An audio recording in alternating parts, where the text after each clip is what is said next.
la 4T, un programa de análisis en donde escuchamos las distintas voces que forman el quehacer político, conducido por Jerónimo Flores en una mesa de discusión con expertos. Hola, ¿qué tal? Buenas tardes. Qué gusto poder saludarlos y darles una vez más la mejor de las bienvenidas a todos ustedes a este su programa de Ecos de la 4T. Esperamos y le deseamos que en donde quiera que se encuentre esté teniendo una muy bonita tarde. Hoy es jueves, día de Ecos de la 4T, y estamos transmitiendo este programa desde la ciudad de Guadalajara, Jalisco. Sí, escuchó bien, desde Guadalajara, capital de Jalisco. Y lo hacemos convencidos de que si alguien ahora tiene algo que decir o que hablar, este es el mejor momento. En la conducción, Jerónimo Flores González, y en la producción, Víctor, Jorge, David, Diego y Pamela, a quienes saludo. Se los llevaremos a todos ustedes con el mejor de los gustos. Gracias por brindarnos su atención y por apoyarnos. Lo invitamos a que se quede con nosotros. En un momento, iniciamos. Y bien, miren ustedes, vamos a llevarles un muy buen programa porque tal y como ya lo hemos venido haciendo, le tenemos preparada información que esperamos sea de su completo interés y agrado. Vamos a tener hoy el artículo de opinión por parte de su servidor. Igualmente vamos a tener la participación de Andrea con su sección Andrea te lo explica. Igualmente ya están aquí en el estudio nuestros integrantes del equipo de Ecos de la 4T con su participación semanal y ya conocidos de ustedes, el profesor Gabino Berumen Cervantes, el maestro Antonio de Jesús Mendoza Mejía, el maestro Alejandro Galván Esparza y el abogado Eduardo Montaño Ramírez. Y desde luego también vamos a tener la sección de nuestro monero, Júpiter, con su muy gustada sección El Rincón de Júpiter. Así de que comenzamos. Para este programa he preparado un artículo de opinión que lo he titulado Los primeros 6 meses de programa de Ecos de la 4T. El programa de Ecos de la 4T está cumpliendo ya los primeros 6 meses de transmisión. Por ese hecho, les quiero pedir me permitan hacer un breve ejercicio del significado que ha representado para todos los integrantes del equipo de trabajo que lo conformamos. En efecto, surge este proyecto de la mente y del corazón de todos los que participamos. Nace y se crea en este estudio, en donde los jueves de cada semana, hasta el momento, hemos transmitido sin faltar en uno solo. Se concibió por parte de su servidor ante la invitación de nuestro productor, Víctor, encontrándose presente en ese momento Jorge, el director de cámaras. Desde entonces, asumimos el compromiso de que este programa realizado desde la ciudad de Guadalajara, Jalisco, se encaminaría por la ruta de constituirse en un espacio de discusión, análisis y reflexión respecto de los temas y diferentes tópicos del país y del estado de Jalisco, y bajo la premisa de que si alguien ahora tiene algo que decir o que hablar, este es el mejor momento. Luego, la tarea de conformar un buen equipo de trabajo. Hecho nada fácil, pero que felizmente lo hemos solventado y muy bien. A escasos 6 meses, ya contamos con un buen equipo de trabajo que se encuentra integrado por diversos profesionistas y que ya son conocidos por todo nuestro público, como el maestro en Derecho Alejandro Galván Esparza, el maestro en Derecho Alfonso Sánchez Contreras, el maestro en Derecho Eduardo Flores González, el doctor en Derecho Antonio de Jesús Mendoza Mejía, el doctor en Educación Gabino Berumen Cervantes, el abogado Eduardo Montaño Ramírez, el abogado y caricaturista Júpiter y el médico Vicente Molina, mientras que respecto de la producción se integra por Víctor, Jorge, David, Diego y Pamela. De este equipo de trabajo quiero destacar su capacidad, sus conocimientos e inteligencia, pero además su compromiso y generosidad y entrega desinteresada, ya que en cada programa están presentes sin percibir un solo peso. Se pensó y tomó la decisión de no monetizar vía plataformas digitales este programa, igualmente de que no estuviera atrás del mismo ningún patrocinador ni recibir apoyos financieros de ningún ente económico o grupo político. Se ha buscado en este tiempo darle una identidad y esencia propia al programa, bajo los parámetros de brindarles una información objetiva, responsable y seria, sin sesgos ni censuras, siempre de manera respetuosa, dejando de lado todo tipo de insultos y ofensas. Y sin duda nos mantenemos firmes en esta línea de trabajo, procurando ganarnos el reconocimiento de la audiencia que nos quiera seguir. Ahí vamos, la llevamos, despacio y sin prisa, con nuestro proyecto de este viaje y aventura llamada Ecos de la 4T. Así de que gracias, muchas gracias por brindarnos su atención y por darnos su apoyo. Ya se encuentra con nosotros aquí en el estudio para su intervención semanal, como todos los jueves, el profesor Gabino Berumen. Profesor, buenas tardes. Licenciado Jerónimo, pues muy buena tarde en este día que hoy encontramos muchas novedades dentro de la vida política, de la vida nacional.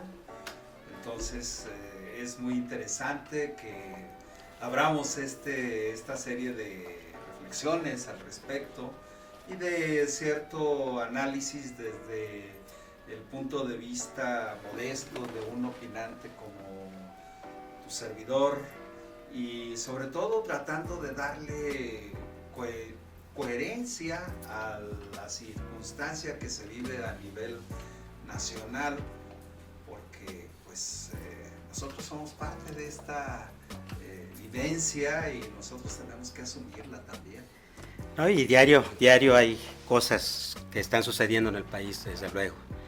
Y pues de nueva cuenta quiero reiterarle mi agradecimiento por haber aceptado muy generosamente ser parte integrante de este equipo de trabajo de Ecos de la 4T a escasos 6 meses de distancia de que iniciamos con este proyecto, profesor Gabino. Sí, me estoy dando cuenta que está en esta primera infancia del programa, y que es satisfactorio porque una de las cosas que debe de motivar es precisamente la apertura y la pluralidad, y sobre todo de tener en cuenta que los temas que se abordan en Ecos de la 4T tienen esa preeminencia de ser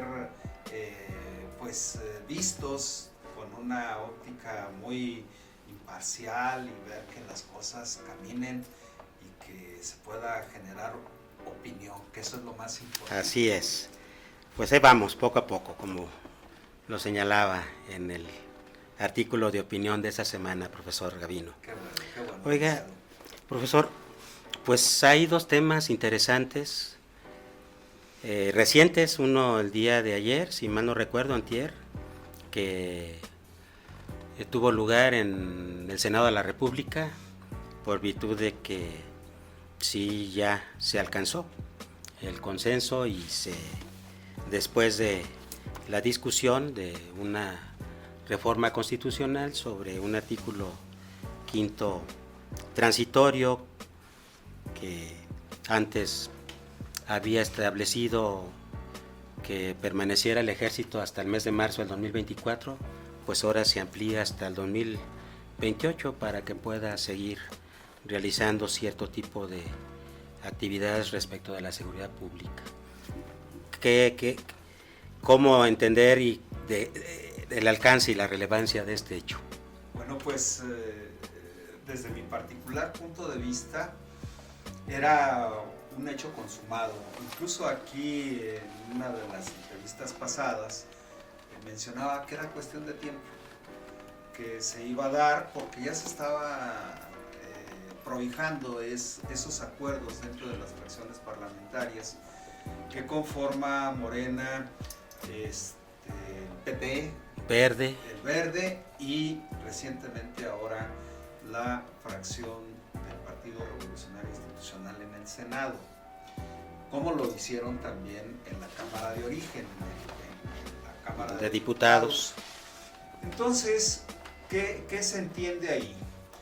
Que en la política se requieren de hacer un esfuerzo extraordinario para llegar a acuerdos, para llegar a consensos. Y si no se puede consensuar del todo, o que haya una unanimidad, pues pudiéramos pensar que se hizo un esfuerzo por alcanzar la mayoría. Y en este caso se alcanzó la mayoría con 87 votos a favor, sí. 40 en contra y una inasistencia. Y esos votos a favor fueron de los que le dieron esa capacidad de tener las 2/3 partes, es decir, una mayoría calificada, sobrada, como fue, pues que los senadores del PRI, excepto 3, ¿sí? Hay que analizar quiénes fueron esos 3 senadores y senadora. Uno de ellos fue el coordinador de la fracción, Osorio Chong, el senador Miguel Ángel Osorio Chong. Sí. El otro fue... creo que escuchaba que Beatriz Paredes, expresidenta nacional del PRI. Y Ruiz Massieu, ¿no? Y Claudia Ruiz Massieu. Sí. 2 mujeres que participan en la política desde hace mucho tiempo. Incluso cuando yo le di seguimiento a los debates de los participantes a mí me pareció que hubo un nivel de debate muy deplorable de parte de la senadora María Lili Telles, del Partido de Acción Nacional. María Lili del Carmen Telles, del Partido Acción Nacional. Qué barbaridad, a mí me pareció que fue una participación sin sustento, con insultos, denigrando a la Cámara de Senadores. Sí. Yo recuerdo en el pasado remoto de los años 70, en donde iban al Senado gente muy avesada en el ámbito de la política, de la cultura, de las ciencias, en fin, gente que eran muy propositivos, aunque decían que el Senado era el estado perfecto del hombre, porque en aquellos ayeres pues eran de puros varones, y todos los que llegaban allí llegaban a ser pues prácticamente unos senadores que aprobaban todo. Y no había mucha discusión, pero sí había sustento en sus participaciones. ¿Por qué? Porque era la época del partido único, del partido que tenía pues la capacidad de que si era una escoba la que ponían de candidato, esa era la que ganaba. Perdón por la expresión, pero ahora que nosotros estamos viendo el nivel de debate de las senadoras que ya son emblemáticas, las senadoras Lili Téllez, Xóchitl Gálvez y la otra señora de un apellido que ahorita ya... Rabadán, ¿no? Rabadán, la senadora. Pues lamentable la situación y la postura que han asumido, como usted señalaba, senadoras y algunos senadores, pero por otra parte, desde el punto de vista político, ¿cómo dimensionar esto que acaba de suceder? Bueno, también los opositores siempre están señalando que va a ser un asunto de militarización. Cuando también aquí lo hemos señalado, el hecho de que la Guardia Nacional pase a ser un ente dentro de la estructura de las Fuerzas Armadas, habla en el sentido administrativo y logístico, es decir, la Guardia Nacional tiene que recibir una preparación de esa naturaleza para poder enfrentar las condiciones adversas que vivimos en este momento. ¿Cuáles son las condiciones adversas? Bueno, la delincuencia organizada está desatada y lo hemos dicho también aquí, las policías estatales y las policías municipales no pueden enfrentar este flagelo porque lo acabamos de ver en Andares. Sí, recientemente. ¿Quiénes fueron los que enfrentaron esa situación? Y evitaron alguna situación que pudo haber sido, claro, muy fuerte. ¿Quiénes fueron? La Guardia Nacional. Y luego dicen que la Guardia Nacional no tiene aceptación cuando tiene más de un 75% de aprobación, y las Fuerzas Armadas y la Marina tienen más de un 80% de aprobación de la población. ¿Qué es lo que dice el presidente de la República, Andrés Manuel López Obrador? Pongamos a una consulta a la población abierta. Pidamos la opinión. Pidamos la opinión. Si queremos que no atiendan labores de seguridad pública, pues que se regresen a los cuarteles. Pero sabemos perfectamente, todo mundo en el inconsciente colectivo sabemos que los únicos que tienen posibilidades de enfrentar esta circunstancia que cada vez más se le ve que no tiene otro factor importante, que es más que estar atendiendo las causas como se está haciendo ahorita, y que pueda una fuerza institucional como lo es las Fuerzas Armadas, como la única, pudiéramos decir, como la única institución que puede lograr combatir la violencia con una organización logística que les permita ir atenuando esas circunstancias. Oiga, profesor, hablaba de la oposición. Lo retomo porque ¿qué sucede con la coalición de los partidos de oposición en las fracciones parlamentarias de el PAN, PRI y PRD de Va por México, que habían en lo político y luego también habían anunciado la moratoria constitucional para no asistir a las votaciones? ¿En qué situación queda? La moratoria legislativa. Legislativa, sí. La moratoria legislativa fue un término que acuñaron ellos. Así es, sí. Los opositores. ¿Qué sucede en el caso concreto? Por la pregunta, yo creo que ahorita están preparando los funerales de la alianza Va por México. ¿Por qué? Porque, a ver, el PRI va a permitir que en el Estado de México haya un candidato que no sea del PRI. Yo creo que no. En Coahuila, No, tampoco. Entonces, por lo tanto, ¿qué es lo que hicieron? Desligarse.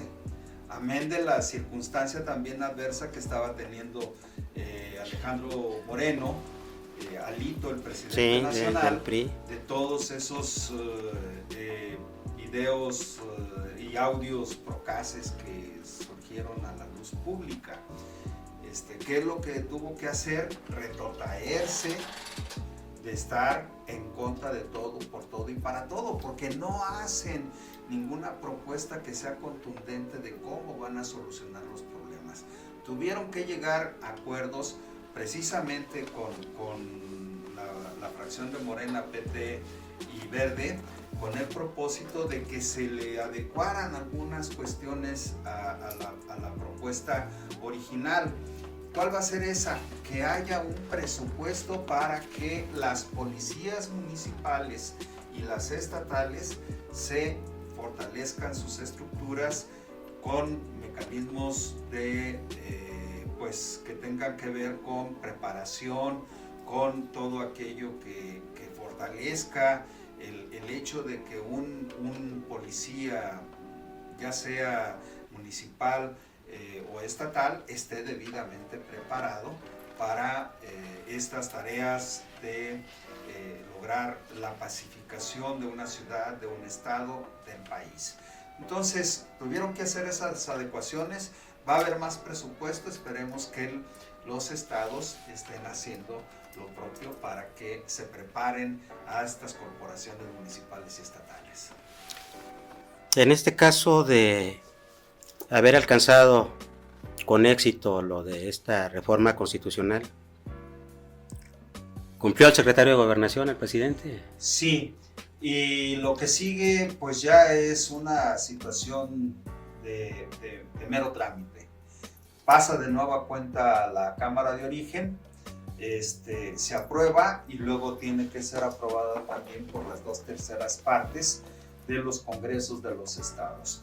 Por lo tanto, es de mero trámite, porque una vez que ya en el Senado hubo esta circunstancia tan favorable de que se extendiera el plazo hasta el 2028, pues le da la certeza de que la Guardia Nacional deberá de tener una mayor preparación y que en este momento, bueno, pues ya se puedan seguir ampliando en estos tiempos las guarniciones en cada una de las regiones, en cada uno de los estados, y yo creo que ahorita con estas más de 200 y tantas guarniciones, pues ya se está cumpliendo con esta situación, amén de que ya podrán estar también la corporación de la Guardia Nacional en los cuarteles militares. Oiga, profesor, vamos pasando a otro tema. Hoy por la mañana, en la conferencia mañanera, el presidente Andrés Manuel López Obrador invita a la secretaria de Economía, ya antes secretaria de Economía, Tatiana Cloutier, y da a conocer su decisión de separarse de su cargo y dejar el gabinete.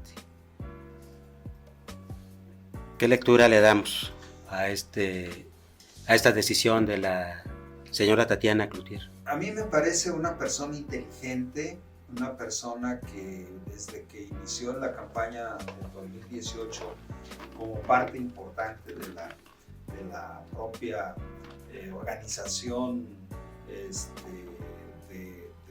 como coordinadora de la campaña presidencial, pues tuvo una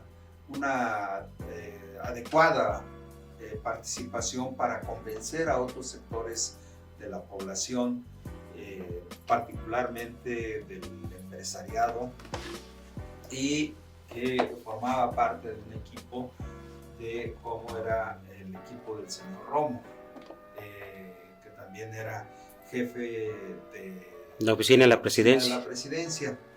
Entonces, a hoy que se da esta renuncia y que ella la lee con voz entrecortada incluso, sí, emocionada. Claro. sin duda debió de haberse dado en un contexto en la cual ella pues no lo puede decir, pero yo creo que también las circunstancias que la motivaron probablemente pudo haber sido familiar. La otra pudo haber sido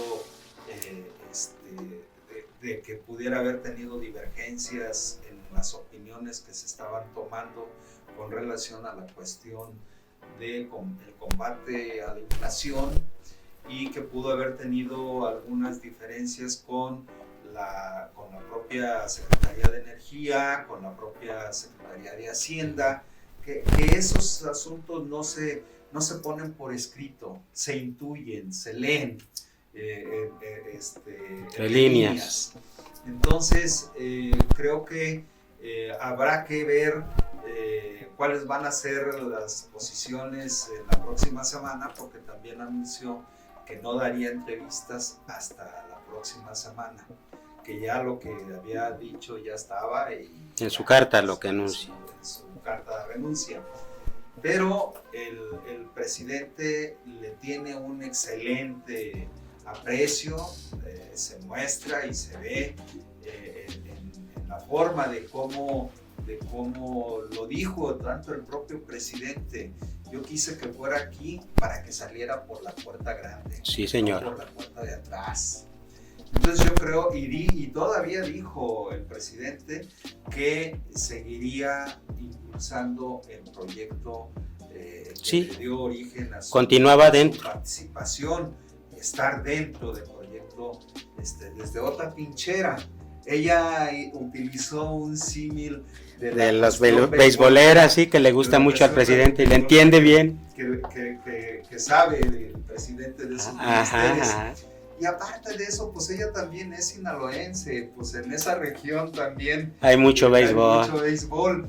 Y además, pues es una persona que a mí en lo personal me parece interesante, porque sí es de las mujeres que aporta, que es muy reflexiva, que es muy orientada a ponerle racionalidad a su participación política, no como las personas que vemos en el Senado que están denigrando la función del Senado de la República. Yo creo que es merecedora de respeto, y a mí en lo particular sí me merece respeto.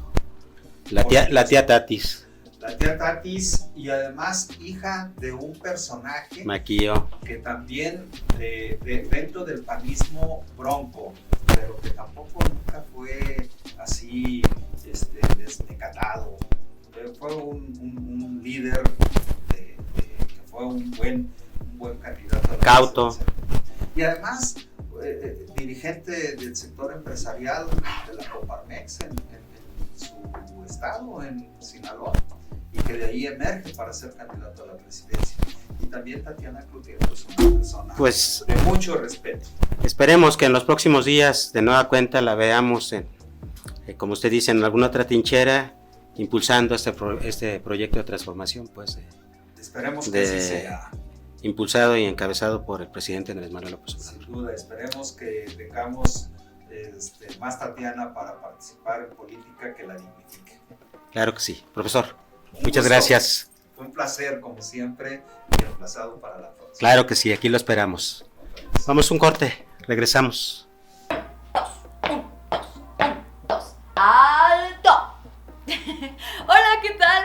Ya sé, me vi muy marcial con esta entrada, pero fue para que hablemos de lo que es la reforma a la Guardia Nacional, ya que para algunos esta reforma es muy clara. Hay otros grupos que por culpa de la infodemia no saben exactamente qué es lo que se busca lograr con este movimiento constitucional.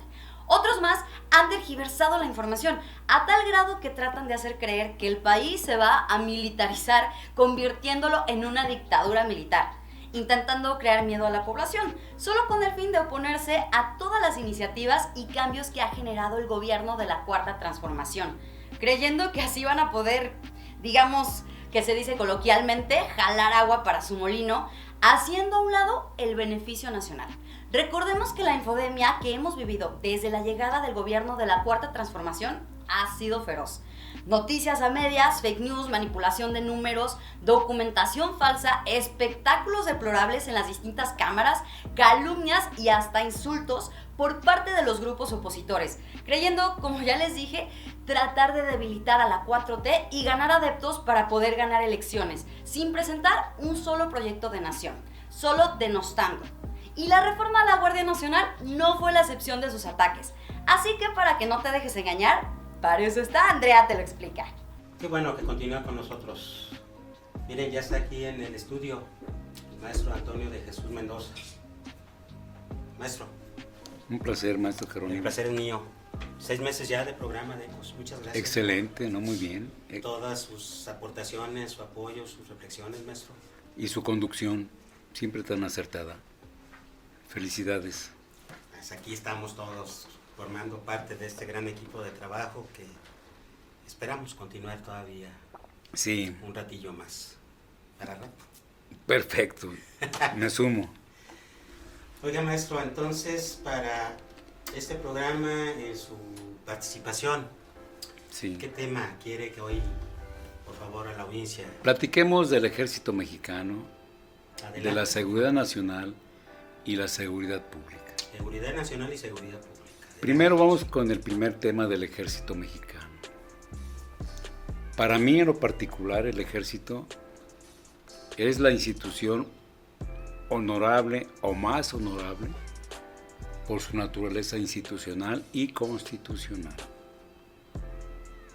El ejército mexicano ha sido libertador, defensor y sobre todo disciplinado. Disciplinas que se adoptan en una carrera de las armas, en una carrera de las armas que se da por años, no por meses. Y que para ser parte importante de este proceso institucional nacional como es el ejército mexicano, se necesita vocación. Como en todas las áreas del conocimiento, profesionales, técnicas, culturales, artísticas, se necesita vocación. Y para la vocación se necesita lo más importante, disciplina. El ejército tiene una profesionalización, pero también tiene una universidad del ejército. No es una institución que va al garete. Hay una formación institucional donde no solamente la carrera de las armas son parte de este abanico pedagógico, didáctico, académico del ejército. Hay ingenieros, médicos, enfermeras, incluso abogados, porque el ejército también tiene precisamente un tribunal. sí, Y el tribunal del ejército está conformado por abogados. Tiene un ministerio público y está conformado por abogados. Y la carrera de las armas en México tiene su historia, más anterior que Felipe Ángeles. La carrera de las armas comienza a institucionalizarse incluso con Juárez. Comienzan a institucionalizarse con Porfirio Díaz. Pero más anterior, dentro de la Guerra de Independencia, el ejército comienza a conformarse de una manera, pues, no tan profesional, pero sí con una causa de libertad y de una lucha a través de ese proceso de una revolución de la independencia de México. Claro que había un ejército también español, pero hablemos del ejército mexicano, que es lo que nos importa. Y el ejército mexicano hoy es parte importante de esta estructura de política nacional. Construcciones, por ejemplo, gigantescas del ejército y que ha dado concesiones al presidente de la República, que es importante, a mí me parecen precisamente fundamentales. infraestructura y contribuir al desarrollo del Sí. país. desde los zapadores o zapiadores, ¿cómo se llaman? Los que van y escarban, hasta los ingenieros civiles. Pero es una institución noble. Y es un uniforme que tiene una historia.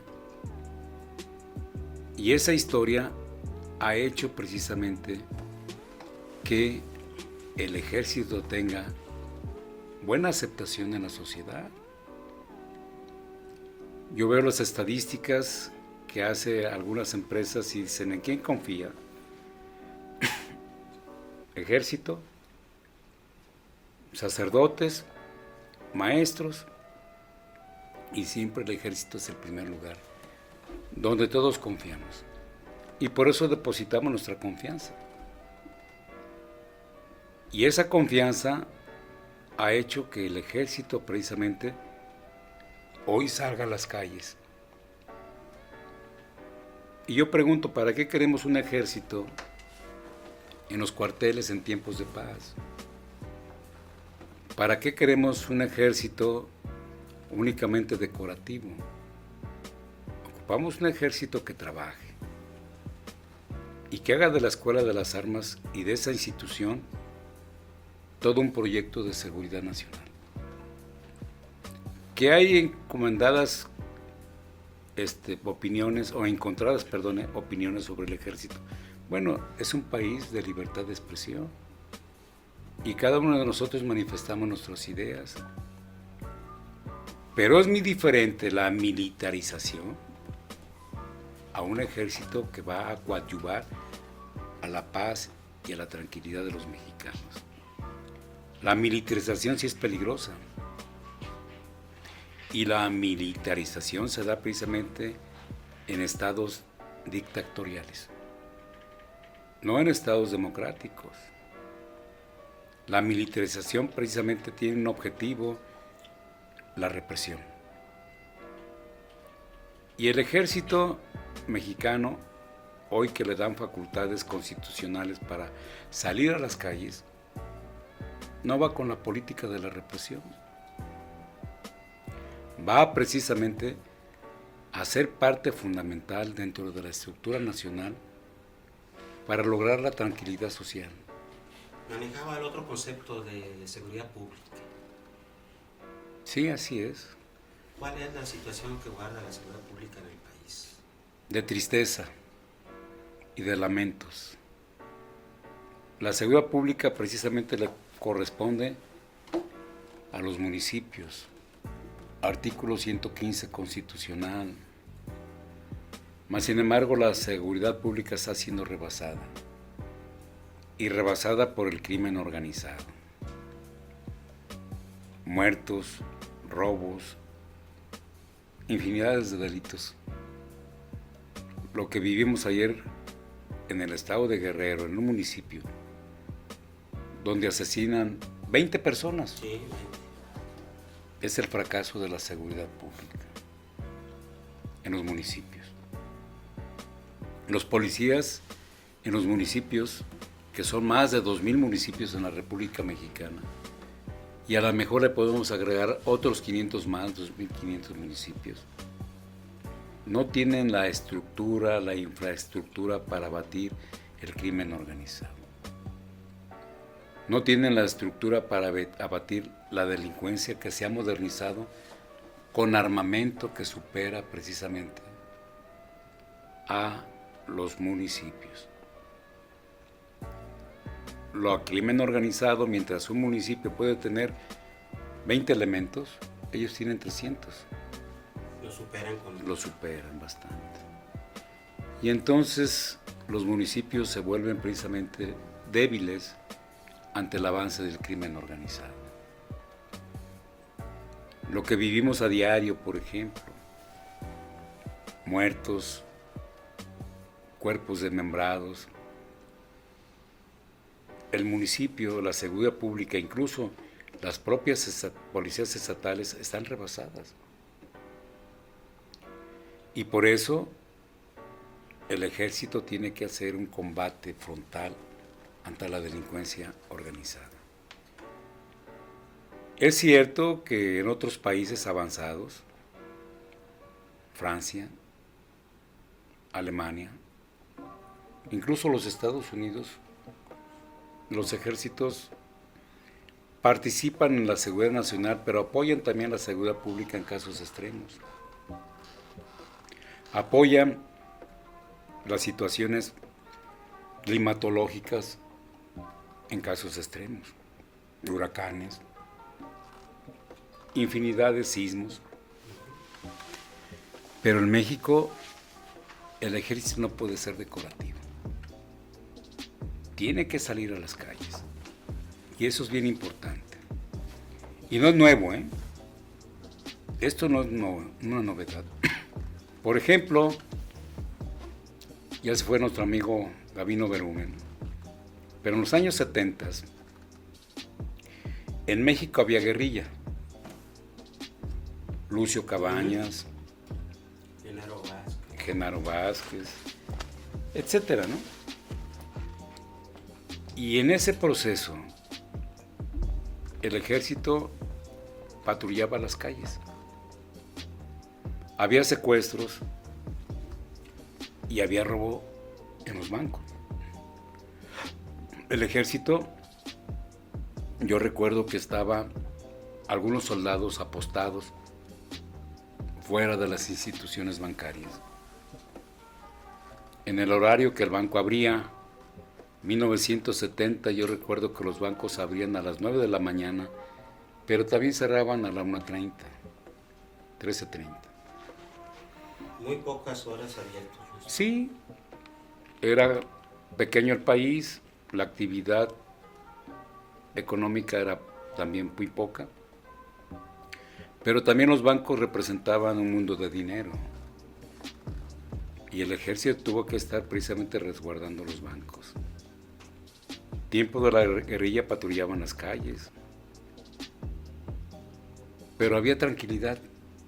No obstante que había guerrilla, había tranquilidad.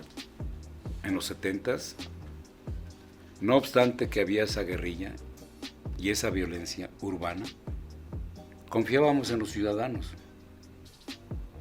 Pasaban los hombres de verde o pasaban los hombres de azul y los ciudadanos los saludábamos. Se ganaban la confianza. Por eso no es nuevo esto de que hace precisamente la reforma constitucional de hacer que el ejército siga en las calles y que su permanencia no solamente sea en el 24, sino que también se extienda el 28. Pero precisamente porque los municipios han sido o no tienen la capacidad para resolver el problema de la inseguridad. No es con la represión, pero sí el uniforme causa precisamente otro proceso de orden y disciplina. Hace ratito usted planteaba de que en efecto hay opiniones encontradas. Sin embargo,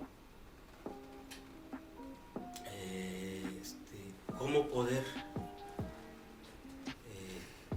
entender esas opiniones, pues, por la forma como lo están expresando? Algunos, pues, se refieren hasta de una manera, pues, como de satanizar actualmente a las Fuerzas Armadas del país. Entiendo, pues, que sí pueda más de alguien tener esa desconfianza, ¿no? Que se le está dando muchos espacios al ejército y eso no es sano ni conveniente, etcétera, etcétera. Miren, ¿Cuál es el temor? Eso tiene su historia. Cuando la revolución estalla en el 10, los militares toman el poder. Y hablamos de los militares desde el general Álvaro Obregón, Venustiano Carranza. Pero también viene un orden civil. O Victorino Huerta también, que fue militar. Cuando aquel suceso. Pero viene un orden civil. llega Plutarco Elías Calles y viene el orden civil correspondiente. Lázaro Cárdenas, no obstante que tenía el grado de militar, él, su traje y su corbata, y no su uniforme militar. Ávila Camacho, que había sido general, igual su saco y corbata. Miguel Alemán llega ya precisamente sin escuela militar.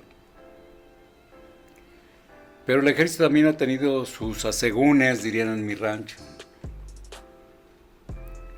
Y esos asegúnes, por ejemplo, se da con el movimiento del enriquismo en los 50, que también era general.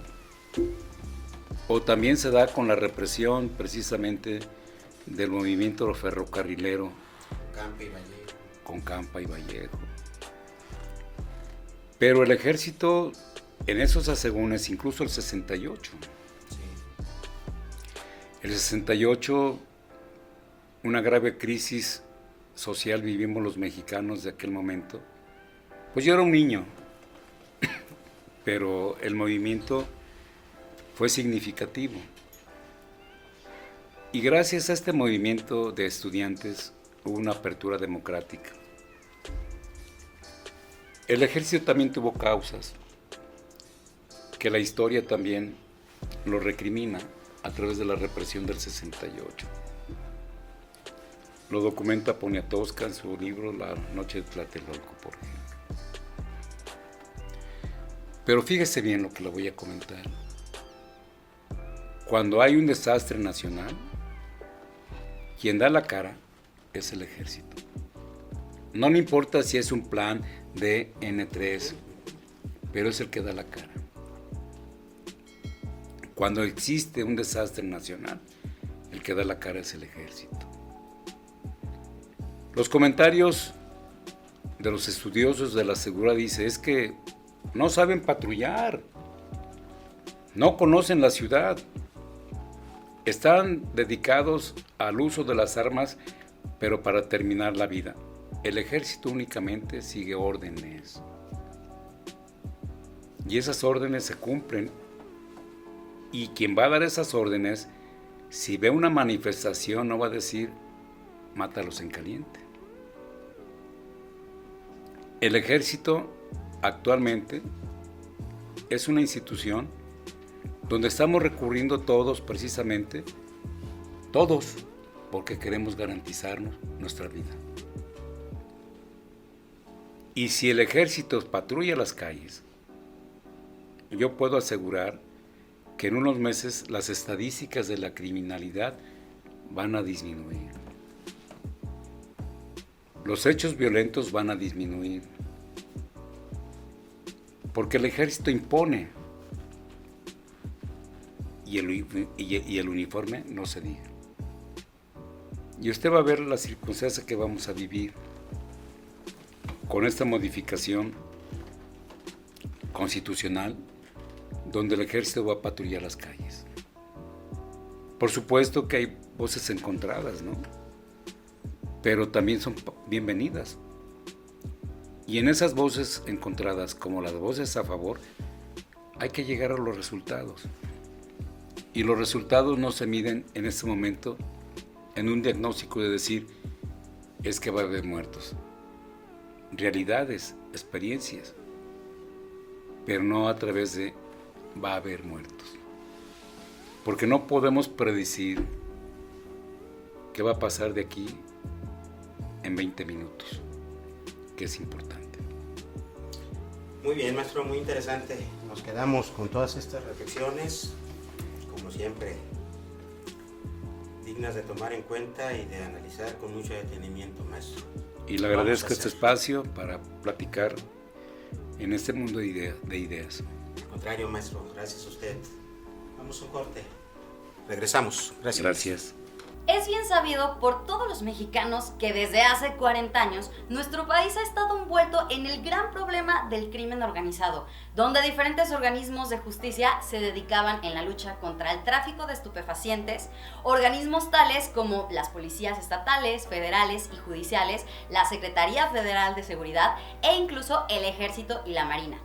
Sin embargo, con el pasar de los años, el problema fue extendiendo su brazo debido a la corrupción, afectando a los mismos organismos encargados de combatirlos. A tal grado que al principio del siglo XXI, los altos mandos de la Policía Federal fue infectada brutalmente, haciendo pactos con ciertos grupos delictivos, creando montajes y farsas de una supuesta lucha contra el narco, el cual iba creciendo e infiltrándose cada vez más en los organismos de seguridad. Con la llegada de Felipe Calderón, la falsa lucha se intensificó, utilizando al ejército como brazo ejecutor, declarando una guerra inexistente y donde todos los mexicanos resultamos afectados, pues la violencia estalló a números verdaderamente álgidos y que por desgracia hemos ido bajando muy lentamente desde la llegada de la 4T. Si bien el ejército fue utilizado, la Policía Federal, dirigida por García Luna, actualmente esperando juicio en Nueva York por los cargos de delincuencia organizada, era esta policía la que llevaba la batuta en esa supuesta guerra. Bien, estamos ya de regreso. Gracias por continuar con nosotros y ya está aquí en el estudio con nosotros el abogado Eduardo Montaño Ramírez. Eduardo, buenas tardes. Mi buen ¿cómo Jerónimo, estás? buena tarde. Bien, escuchando a los maestros que anteceden en la voz y sus temas, sus enfoques, su análisis, muy interesantes y como que parece que está muy vigente, muy reciente el tema de lo que se ha llamado militarización. ¿Te parece bien si nos comentas? Sí, algo. Adelante, por favor.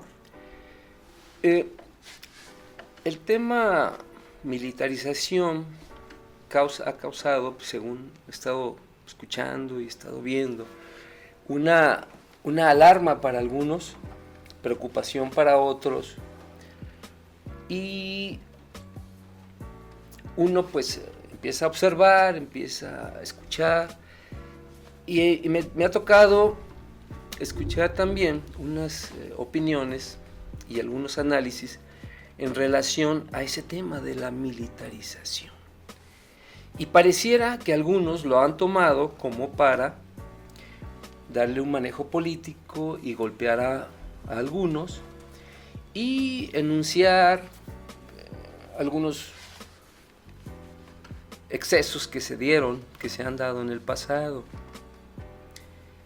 Y sí, se mencionan en el pasado reciente, como se ha comentado, ha habido algunos posibles excesos, de hecho, algunos excesos en el manejo de expresiones populares, como la que se dio en el 68, como la que se pudo haber dado aquel jueves de Corpus, como reciente, en el pasado muy reciente, en Tlatlaya, como en algunos casos muy notorios que la prensa difundió. Pero escuchando un buen análisis, se da uno cuenta que esos eventos fueron, sí, quizás realizados por algunos militares, pero recordemos que en México el mando principal del ejército está en un ente civil, que es el presidente. Comandante Supremo de las Fuerzas Armadas. Y el ejército nunca, de la revolución para acá, que yo sepa, nunca ha tomado decisiones que no hayan sido mandatadas por ese ente supremo, que es su comandante general. Entonces, todos esos excesos fueron en acatamiento a órdenes que debieron haber recibido.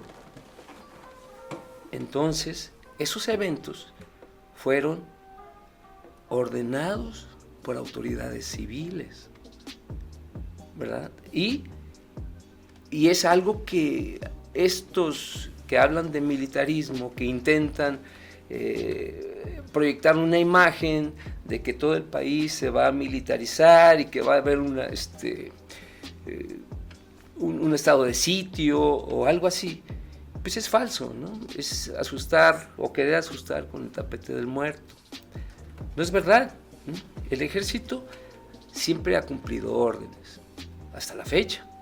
Siempre ha tenido, y más aún, aquellos que hablan de militarizar o que están supuestamente preocupados, yo les preguntaría, te pregunto, ¿quién vigila los litorales, las fronteras mexicanas? La Marina. Claro. Está militarizado los litorales, las costas desde hace no sé cuántos años, ¿verdad?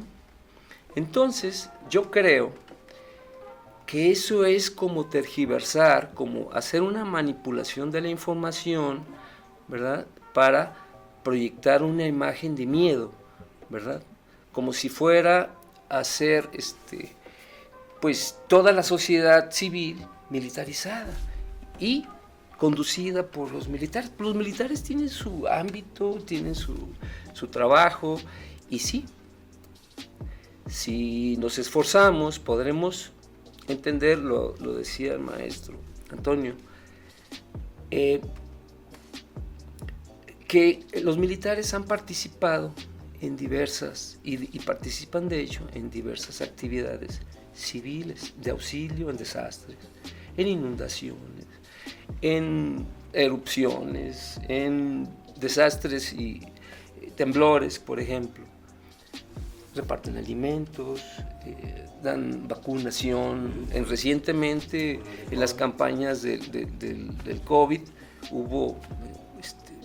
Sí, las fuerzas fuimos armadas vacunados están... muchos por militares, ¿verdad?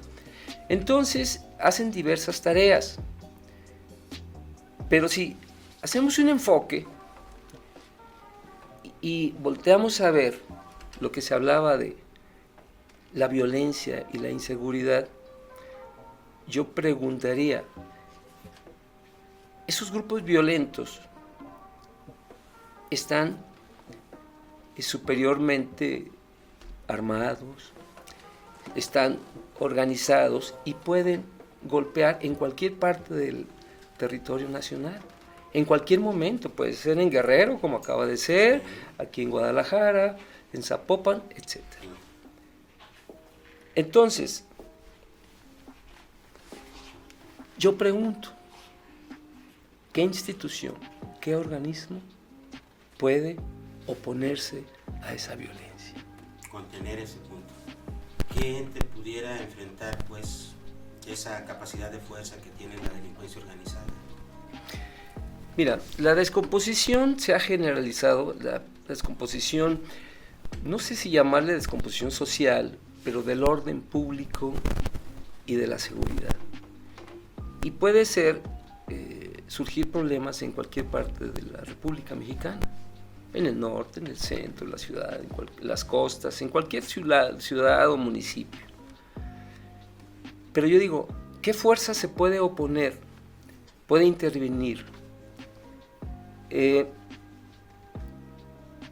Las fuerzas civiles, la fuerza policía municipal, las fuerzas estatales, están totalmente rebasadas, no nada más por la capacidad del armamento, sino por la operatividad para responder ante un ataque, ante un conflicto. Y el único organismo en todo el país son las Fuerzas Armadas, las que pueden intervenir y que tienen la capacidad organizativa, pueden responder. De reacción, de respuesta. Lo más rápido, la capacidad militar, la capacidad de organización puede responder en cualquier momento a cualquier conflicto, de cualquier. Y la fuerza civil no puede, porque también podríamos recordar en un caso muy reciente, en Ayotzinapa, ¿qué fuerzas son las que intervienen y detienen a los estudiantes? Son fuerzas civiles, ¿verdad? Es la policía. Y en donde quiera que podamos ver que hay un conflicto que ha habido, es la fuerza civil la que ha participado, las policías corrompidas, las policías intervenidas. El policía municipal tan solo es una persona que vive en ese municipio y es muy vulnerable porque su familia, su vida la lleva generalmente donde está trabajando. Entonces, el manejo del ejército, el manejo de los soldados es muy diferente, ¿no? Generalmente un soldado actúa en un lugar muy diferente a donde nació, de donde proviene. Entonces, eso le da cierta seguridad y el orden que maneja y su capacidad, pues simplemente es el único ente, creo yo, que podría dar respuesta a la violencia. Y no se va a terminar esa violencia con una disposición constitucional. Va a ser un trabajo continuo, constante, permanente por parte de las Fuerzas Armadas, sí, pero también de la sociedad civil, los organismos civiles, las instituciones. Todas las instituciones civiles deben participar. Las instituciones religiosas, las instituciones educativas, las instituciones, todas, deportivas, civiles. Involucrarse activamente. Y debe haber un plan de fomentar, pues mira, no enriquecer, no engordar al crimen organizado. ¿De dónde obtiene sus recursos el crimen organizado? Pues de vender sus productos, ¿verdad? Porque la sociedad misma compra los servicios de la misma, desde carros robados, droga que se distribuye, servicios de toda índole, ¿no? Entonces, si en la sociedad las instituciones coadyuvan y se proponen empezar a limpiar, quizá no en esta generación se van a ver resultados, pero se empezará a ver en los próximos años una disminución importante, lo decía el maestro hace ratito. Se va a ver poco a poco una disminución, un desistimiento de los jóvenes de ingresar, de preferir lo que ofrece las organizaciones criminales. O sea, los jóvenes ahorita prefieren eso porque es lo más fácil, lo más inmediato, lo más rápido. Pero sin hablar de que ha fracasado la cultura, la educación y eso, sí se ha disminuido. Entonces, va a ser necesario generar campañas, va a ser necesario trabajar continuamente, ¿verdad? Que las familias, las instituciones, como digo, educativas, la sociedad misma vaya limpiando, vaya sembrando esa forma ética y esa forma de valores, recuperar los valores de respeto a la vida, de respeto a la propiedad, de respeto a la educación, de respeto al otro, de permitir que el otro sea, ¿no? Vivimos en una época de escándalo, pero eso va a ir disminuyendo, ¿no? Se va poco a poco cambiando la perspectiva. Va a ir proponiéndose una forma diferente de vivir. Que sea todo para bien, para mejor, Eduardo. Como siempre, muy interesante platicar. Qué a gusto se charla contigo, Eduardo. Mira, ya se nos vino el tiempo encima en el programa. Vamos a dejar para otro momento otras participaciones. Por el momento te pido por favor que nos acompañes para ir a la parte final del programa. Vamos a ir al otro lado del estudio que más le gusta a nuestro caricaturista, Júpiter. Vamos al rincón de Júpiter.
De esta manera hemos llegado a la parte final de este otro programa de Ecos de la 4T. Eduardo, muchas gracias. Gracias. Nos veremos el próximo jueves Jerónimo. por aquí. Claro que sí, estamos. Les recordamos que transmitimos desde Guadalajara, Jalisco. Sí, escuchó bien. Desde Guadalajara, capital de Jalisco. Muchas gracias por su atención. Hasta la próxima.